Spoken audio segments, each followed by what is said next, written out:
अस्सलाम वालेकुम दोस्तों, आज मैं हाज़िर हूँ आपके चैनल सज्जाद जान 33 के साथ एक दफ़ा फिर और आपको दुनिया की सैर करवा रहा हूँ। और आज आपको लेके चलते हैं एक बहुत ही खूबसूरत ख़ित्ते में, बहुत ही खूबसूरत सरज़मीन पे। एक ऐसी सरज़मीन जिसका रोमांस हमारी फ़िल्मों के साथ ही शुरू हो जाता है, जिसको ग्लैमराइज़ हमारी फ़िल्मों में ही कर दिया जाता है। और जो हम इसको देखते हैं और फ़िल्मों की अक्सबंदी में जब इसके खूबसूरत मनाज़र फ़िल्माए जाते हैं तो हमारा इसके साथ रोमांस और तजस्सुस बढ़ता जाता है।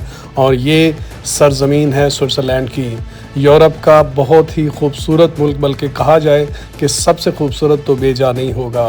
बेशक इसका लैंडस्केप बहुत खूबसूरत है। इस दफ़ा जब मैं जर्मनी गया तो हमने प्लान किया कि स्विट्ज़रलैंड भी जाएं और स्विट्ज़रलैंड का शाफ़ेहाउज़न आबशार है। शाफ़ेहाउज़न एक सिटी है, वहाँ पे राइन फॉल्स हैं, वो देखते हैं। और इसके लिए मेरे साथ था मेरा अज़ीज़ और बहुत पुराना शागिर्द हसन गुम्मन, जिसने स्पेशल ये टूर प्लान किया और मुझे अपनी गाड़ी में ये आबशार दिखाने लेके गए। हसन गुम्मन जर्मनी के एक छोटे से लेकिन बहुत प्यारे शहर फोर्साइम में रहता है, जो मुझे बड़ा पसंद आया शहर। पुरसुकून सा छोटा सा शहर। 2 घंटे का ये फ़ासला हमने तय करना था और बड़े आराम से हमने तय किया। हम तकरीबन दोपहर को रवाना हुए और जल्द ही स्विट्ज़रलैंड में दाखिल हो गए। ये स्विट्ज़रलैंड के नवाहात हैं, उसके प्रेमिसेस हैं। स्विट्ज़रलैंड में दाखिल होने से पहले हमने बेहतर समझा कि लिडल से थोड़ी सी शॉपिंग की जाए, खाने पीने की अशिया ख़रीदी जाएँ ताकि ये रास्ते में हमारे काम आए और स्विट्ज़रलैंड में भी पहुंच के काम आए। तो हम पहुंचे, ये स्विट्ज़रलैंड बॉर्डर के बिल्कुल ऊपर वाक़या एक लिडल की शॉप है, लिडल की एक फ्रेंचाइज़ है। वहाँ पे हम पहुँचे और वहाँ से कुछ खाने पीने का सामान ख़रीदा और उसके बाद हम फिर वहाँ से आगे रवाना हुए। यूँ तो यूरोप में जब भी आप ट्रैवल करें और एक कंट्री से दूसरे कंट्री में जाएं तो बॉर्डर चेकिंग इतनी ज़्यादा नहीं होती, बल्कि बाज़ औक़ात तो पता भी नहीं चलता कि आप एक कंट्री से दूसरे कंट्री में दाखिल हो चुके हैं। लेकिन स्विट्ज़रलैंड में बॉर्डर चेकिंग है, वहाँ पे सिक्योरिटी चेकिंग है और वहाँ पे हमारी गाड़ी भी चेक की गई, हमारे डॉक्यूमेंट्स भी देखे गए और फिर हमें स्विट्ज़रलैंड में एंटर होने की इजाज़त दी गई।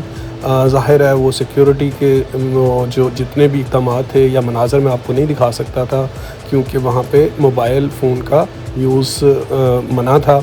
इसलिए हम आराम से सिक्योरिटी के मराहल से गुज़रे और स्विट्ज़रलैंड में दाखिल हो गए।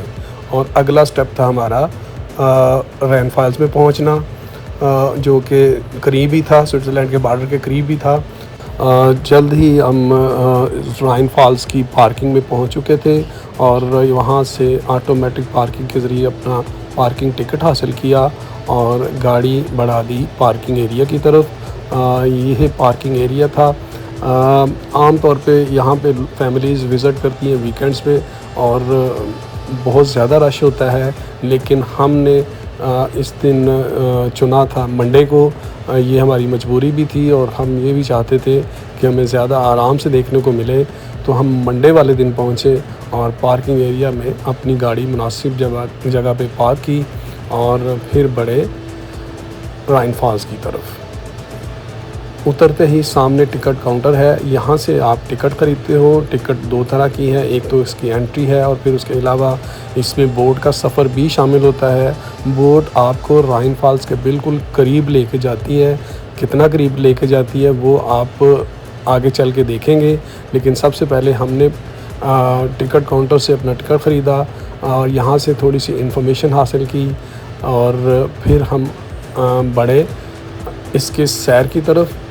यहाँ पे बोर्ड्स लगे हुए हैं जिसके मुताबिक राइन फॉल्स के बारे में मालूमात है, स्विस लैंग्वेज में भी और इंग्लिश लैंग्वेज में भी, और इसकी बाकायदा मैप से निशानदेही की गई है कि ये इसके राइन फॉल्स की लेंथ कितनी है, विड्थ कितनी है और ये किस बुलंदी से गिरती है। आमतौर पे आबशार का रास्ता तंग होता है, लेकिन ये एक वसी या चौड़ी आबशार है जिसका तकरीबन जो गेटवे है वो बनता है 150 मीटर, तकरीबन 500 फीट के करीब, और ये तकरीबन 23 मीटर की बुलंदी से पानी में गिरती है। ये वो झील है जो इस आबशार की वजह से बनी है, यानी जब आबशार का पानी गिरता है तो इस झील में फैलता है और ये आगे को चला जाता है। यहाँ पे मुख्तलिफ़ किस्म की बोट्स थीं और जो कि आबशार के करीब लेके जा रही थी लोगों को। लोग अपनी बारी पे हर एक को बोट का और नंबर इशू हो जाता और वो अपनी बोट पर बैठ के राइन फॉल्स के करीब जाते। पानी साफ़ शफ़ाफ़ था, उसमें मछलियाँ नज़र आ रही थीं और ज़ाहिर है कि वहाँ पे मछलियों का शिकार करने वाले शिकारी भी थे, जो कि अपनी लंबी गर्दनों के साथ पानी के नीचे तैरती हुई मछलियों को खींच रहे थे और अपनी खुराक बना रहे थे। बहुत साफ़ शफ़ाफ़ माहौल था और ये डक्स जो थीं वहाँ पे स्विमिंग भी कर रही थी और शिकार भी कर रही थी, यानी आम के आम गुठलियों के दाम। ये आपको मछलियाँ भी नज़र आ रही होंगी, इतना साफ़ शफ़ाफ़ पानी और साफ़ सुथरा माहौल। जल्दी हम भी अपनी बोट पर बैठ गए। टिकट के साथ ही आपको बोट नंबर इशू हो जाता है और जिसके मुताबिक आप अपने नंबर वाली बोट पे बैठते हो और इस मुख्तसर से सफ़र को सरअंजाम देते हो। आबशार के दाएं जानब एक तरफ ये बोट्स का एरिया बना हुआ है, यहाँ से लोग सवार होते हैं। हमारे साथ हमारी बोट में फैमिलीज़ भी थीं, बच्चे भी थे, जवान भी थे और तकरीबन एक वक्त में एक बोट में तकरीबन 30 से 40 अफराद बैठते हैं और इस सफ़र पे निकलते हैं। और ये सफ़र इतना मुख्तसर है कि मंजिल सामने नज़र आ रही होती है। ये इस झील का शफ़ाफ़ नील को पानी बड़ा खूबसूरत लग रहा था और सामने आबशार और दाएं तरफ ये आबशार का पानी एक नामालूम मंजिल की तरफ जाता था, दरिया सा बनाता हुआ। और हम इस सफ़र पे रवाना हुए। सामने जंगल था, दाएं तरफ दरिया था और बाएं तरफ वो आबशार नज़र आ रही थी जिसको हम करीब से विटनेस करना चाह रहे थे, जबकि इसका हुस्न यहाँ से भी नज़र आ रहा था, लेकिन उसका शोर, उसकी वसअत, उसका ज़ोर हम करीब से जाके महसूस करना चाहते थे। और इसमें छोटे छोटे देखें शिप्स भी चल रहे हैं, वेसल्स चल रहे हैं और इस आबशार के दाएं जानब एक पुराना सा किला है, कासल है और उसके लेफ़्ट की साइड पे ये शहर है। याद रखें कि इस झील को 3 तरफ से एक रास्ते ने घेरा हुआ है और उस रास्ते पे लोग वॉक करते हैं। जहाँ से हम बैठे हैं वहाँ से चलना शुरू करते हैं और ये आबशार के ऊपर से होते हुए कले तक जाते हैं और उस कले से पे लिफ्ट भी लगी है और लिफ्ट से आप नीचे उतर के आबशार का नज़ारा वहाँ से करीब से भी कर सकते हो। तो हम यहाँ पे आहिस्ता आहिस्ता आबशार की तरफ बढ़ रहे थे। बोट बड़े ही स्मूथली चल रही थी कि पानी में इतना ज़्यादा मद्दोजज़र नहीं था, टाइट नहीं थी, हल्की सी रिपल्स थी जैसा कि आम से दरिया में होती हैं, झील में होती हैं। और बोट ऐसे घूम के जा रही थी और हमें आबशार के सारे एंगल्स नज़र आ रहे थे और आबशार का सफ़ेद झाग उड़ाता पानी नीचे झील में, दरिया में शामिल हो रहा था और ये बड़ा खूबसूरत मंज़र था। 2 रास्ते बन रहे थे आबशार के, एक ये राइट साइड पे और ये लेफ़्ट साइड पे। जल्दी हम आबशार के बिल्कुल करीब पहुंच गए। यहाँ पे बोट्स के लिए प्लेटफार्म्स बने हुए हैं और बोट्स को इन प्लेटफार्म्स के करीब खड़ा किया जाता है और मुसाफिरों को उन प्लेटफार्म से उतर के फिर ऊपर सीढ़ियाँ बनी हैं जिनसे ऊपर जाके इस आबशार का ऊपर से भी नज़ारा किया जा सकता था। यानी कि टूरिस्ट को, सयाहों को पूरी तरह से फैसिलिटेट किया गया था कि वो इस आबशार के हुस्न को और इसकी खूबसूरती को देखें। यहाँ पे कुछ लोग इंतज़ार कर रहे थे, यकीनन ये हमारा इस्तकबाल नहीं कर रहे थे बल्कि ये अपनी बोट का वेट कर रहे थे क्योंकि इसी बोट ने इनको वापस लेके जाना था। जल्दी हम उतरे और फिर हम उस बने हुए टेरेस पे चढ़े।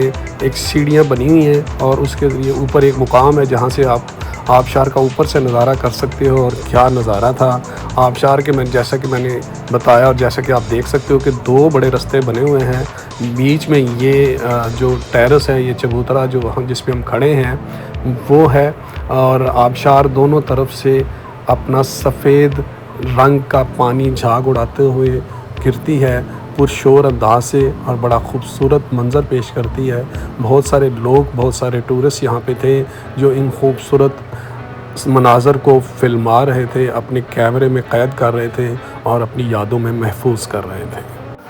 हम भी काफ़ी देर इस आबशार का नज़ारा करते रहे। ये उसका आबशार का सोर्स है, वहाँ से पानी आता है इस पुल के नीचे से। ये पुल बना हुआ है, इस पे रोड भी है और रेलवे ट्रैक भी है जो कि शहर के मुख्तलिफ़ हिस्सों को, मुल्क के मुख्तलिफ़ हिस्सों को मिलाता है। और यहाँ तक भी ये जो इसका 3 तरफ़ा रास्ता है, ये पुल के ऊपर से होके और पुराने किले तक जाता है। वहाँ से ये पानी आ रहा है बहता हुआ स्मूथ हमवार दरिया। लेकिन जो ही ये इस हाइट पे पहुंचता है तो ये एक आबशार की शक्ल इख्तियार कर लेता है और मुख्तलिफ़ रखनों से, मुख्तलिफ़ रस्तों से नीचे दरिया में गिरता है। और कितना प्यारा मंज़र है, कितना खूबसूरत मंज़र है। ये कैमरा तो आपको दिखा रहा है, लेकिन जब आप इसको अपनी नेकेड आई से देखते हो तो ये मंज़र और ख़ूबसूरत हो जाता है। यहाँ पे आपको लेफ़्ट साइड पे जो छोटे से टीले नज़र आ रहे हैं, इनके ऊपर वो टेरेस बना है जहाँ पे खड़ा होके ये नज़ारा किया जाता है, ये मनाज़र देखे जाते हैं। और बाद में बोट आपको मज़ीद इसके करीब लेके जाती है।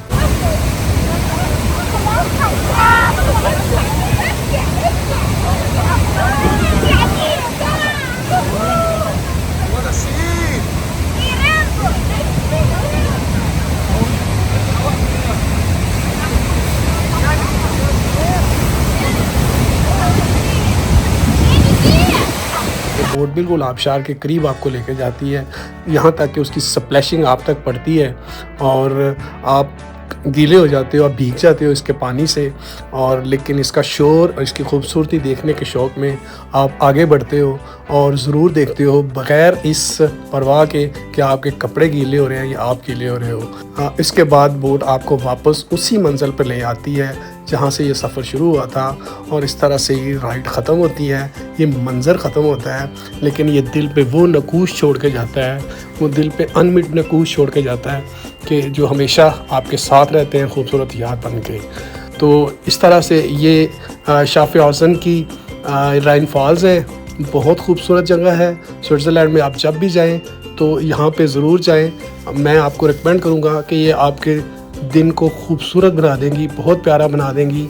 और जब आप दरिया का, आबशार का नज़ारा कर रहा हो तो इसके गिर्द एक चक्कर ज़रूर लगाएं। इसके गिर्द जो बना हुआ है रास्ता, खूबसूरत सा रास्ता है, और ये रास्ता आपको लेके जाता है घूमकर उसी ब्रिज पे जो कि हमने देखा टेरेस से खड़े होके जब आबशार का सोर्स देख रहे थे। वो ब्रिज जो हमें नज़र आ रहा था, ये वो ब्रिज है, यहाँ से हम गुज़र रहे हैं। और ये ब्रिज वॉकिंग ट्रैक भी है और साथ में रेलवे ट्रैक भी है। ये वो दरिया है जो बड़ा स्मूथली बह रहा है, लगता ही नहीं कि इसका इतना शोर होगा, लेकिन जब वो आगे जाता है आबशार की तरफ, ढलान की तरफ, तो बड़े शोर से, बड़े ज़ोर से स्प्लैशिंग करता हुआ नीचे गिरता है और एक खूबसूरत सी आबशार बनाता है, जिसको देखने के लिए हम यहाँ पे आए थे। तो ये थी दोस्तों आज की खूबसूरत सैर और आज के खूबसूरत मनाज़र। उम्मीद है कि आपकी एस्थेटिक सेंस को ये बहुत पसंद आए होंगे। अगर आपको पसंद आए हैं तो मेरे चैनल को ज़रूर सब्सक्राइब करें, इसको लाइक करें और हो सके तो बेल का बटन भी ज़रूर दबाएं। शुक्रिया।